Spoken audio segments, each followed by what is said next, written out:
गई है। हाँ, ये ट्रांसफ़र पोस्टिंग का पॉलिसी जो बिहार सरकार बनाई थी एजुकेशन डिपार्टमेंट के द्वारा, तो उस रिज़ोल्यूशन को और गाइडलाइन को दोनों को माननीय न्यायालय में चैलेंज किया गया था।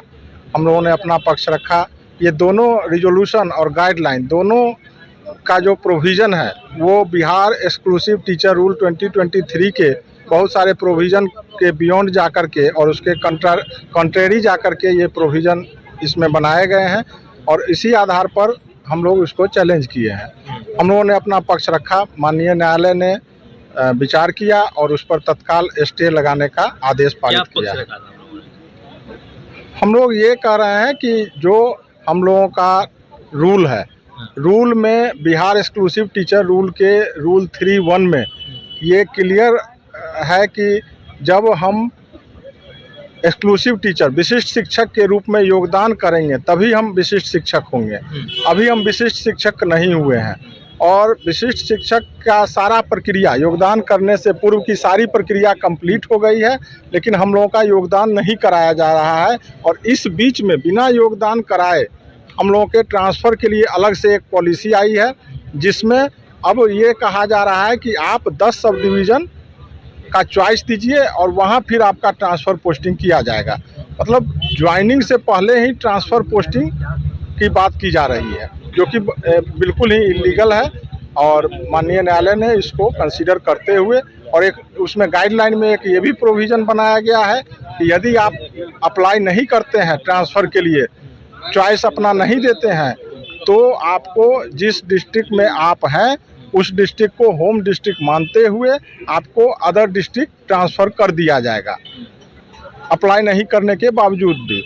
तो ये बिल्कुल ही आर्बिट्रेरी प्रोविज़न है, मनमाने पूर्ण ढंग से इसको लाया गया है, जिसको माननीय न्यायालय ने उस पर विचार किया और स्टे प्रदान करने का कृपा की है। हम लोग इस फैसले को स्वागत योग्य रूप से देखते हैं।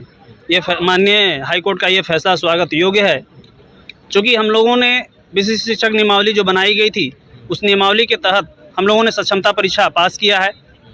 हमारा जो विशिष्ट शिक्षक नियमावली था उसमें हमारा 3 जिला का ऑप्शन मांगा गया था। 3 जिला का ऑप्शन के अनुसार मार्क्स के आधार पे हमारी डिस्ट्रिक्ट अलॉट की गई है और उस डिस्ट्रिक्ट में मात्र कहीं 1 अनुमंडल है, कहीं 2 अनुमंडल है, कहीं 3 अनुमंडल है।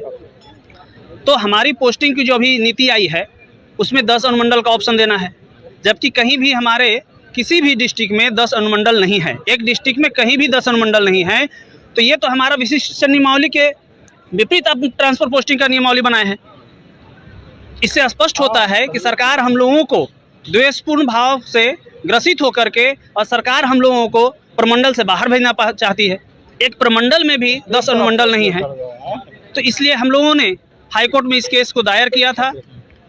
माननीय जज ने इस पर सुनवाई करते हुए हम लोगों के पक्ष में और यह शिक्षकों के पक्ष में ये डिसीजन हुआ है। कोर्ट ने स्टे लगाया है। ये हम लोग शिक्षकों समाज की शिक्षकों के ये जीत है। क्या कुछ कहेंगे? बात बहुत कुछ कहना है, लेकिन कम समय में यही कहना चाहेंगे कि सरकार द्वेषपूर्ण हम लोगों के साथ व्यवहार करती आई है। समाज में अमूमन तौर पर बात फैला दी है कि नियोजित शिक्षक जो है एक बदनाम टीचर के रूप में उभर रहे हैं, जबकि नियोजित शिक्षक ही हैं जो विद्यालय में अलग जगाने का काम किया है। 2003 से लेकर कब तक यह देखने को मिलता है और तमाम जगहों पर यही देखने का है कि सरकार बनाम नियोजित टीचर। अब उसके बाद जब हम यहाँ भी खड़ा हो गए हैं कि हमको राजकर्मी का दर्जा मिलना है, यहाँ भी द्वेषपूर्ण देखा जा रहा है। हमको नियमित शिक्षक की तगमा के जगह पर हम जब नियोजित से विशिष्ट टीचर बनने जा रहे थे, यहाँ भी बहुत तरह की मतभेद देखने को मिलता है। लैंगिक मतभेद यहाँ देखने को मिलता है। पारिवारिक टुकड़ा करने का, पारिवारिक को हिस्सा में बांटने का खंड यहाँ देखने को मिल रहा है। सरकार बीमारी का कटेरिया बना देती है। सरकार हमको एकदम दोहन ग्रुप में देखती है। सरकार की एक तरफ नीतीश कुमार का बयान आता है, एक मिनट बोलना चाहेंगे, कि माता पिता का सेवा नहीं करने वाले को जेल भेज दिया जाएगा, और यहाँ सरकार कहती है कि माता पिता से आप पत्नी को लेकर के दूर हो जाइए। देखिए, आज हम लोगों ने हाईकोर्ट का शरण लिया था, फैसला आई है कि अभी फिलहाल इस पर स्टे लगाया जाता है, जो खास करके पटिशनर हैं, तो फैसला बहुत स्वागत योग्य है और बाकी शिक्षकों के हित में भी आगे चल करके फैसला आने की उम्मीद करते हैं। बाकी धन्यवाद। सिर्फ पटिशनर के लिए स्टे किया है। इसमें स्टेट की तरफ से ये कहा गया कि बहुत लोग अप्लाई कर चुके हैं जो ट्रांसफ़र लेना चाहते हैं और उसमें ज़्यादातर लोग बीपीएससी वाले हैं या जो लोग भी हैं वो लोग अपना अप्लाई कर दिए हैं। तो माननीय न्यायालय का ये कहना हुआ कि जो लोग अप्लाई कर दिए हैं या जो लोग की इच्छा है कि हम जाएं ट्रांसफ़र में, तो उनके सबके लिए रोक लगाना उचित नहीं होगा, इसलिए सिर्फ पिटिशनर पर रोक लगाई गई है।